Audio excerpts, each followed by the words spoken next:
నెల్లూరు జిల్లా సైదాపురం మండల కేంద్రమైన సైదాపురంలోని ఒక ప్రాంతంలో బుధవారం ఒక వైసీపీ పార్టీ నాయకులు, కార్యకర్తలు, అభిమానులు ఆత్మీయ సమావేశం నిర్వహించారు. ఈ సందర్భంగా మండల వైసీపీ కన్వీనర్ రవికుమార్ యాదవ్ మాట్లాడుతూ ఇంటింటికి వైసీపీ ప్రభుత్వం అందించిన సంక్షేమ పథకాలను వివరించాలని, ఓటు ఫ్యాన్ గుర్తుకు వేయాలని, రామ్ కుమార్ రెడ్డిని ఎంపీ గురుమూర్తిని అత్యధిక మెజారిటీతో గెలిపించాలని ఓటర్లకు తెలియజేయాలని చెప్పారు. అలాగే జగన్మోహన్ రెడ్డి చెప్పిన మాట తప్పని, ముఖ్యమంత్రిగా దేశంలోనే పేరు తెచ్చుకున్నారని, అలాగే సంక్షేమ పథకాల అమలులో దేశం, రాష్ట్రం అగ్రస్థానంలో ఉందని చెప్పారు. కార్యక్రమంలో మండల శివకుమార్ నాయుడు, దామోదర్ రాజు, రమణారావు, భాస్కర్ రావు, శంకర్ రెడ్డి, రామ్ గోపాల్, వరప్రసాద్, రాజు, శివకుమార్ యాదవ్, వివేక్ రెడ్డి, మధుబాబు తదితరులు పాల్గొన్నారు.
నీళ్ళు కావాలా?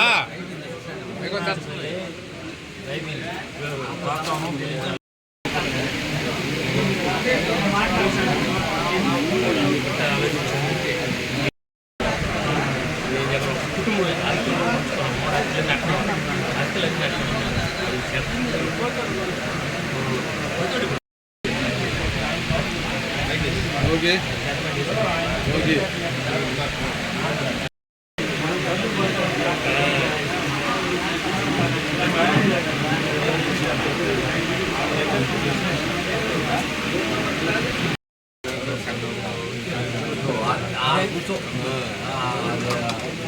ఇదే పాటలు మేము కలుస్తాం.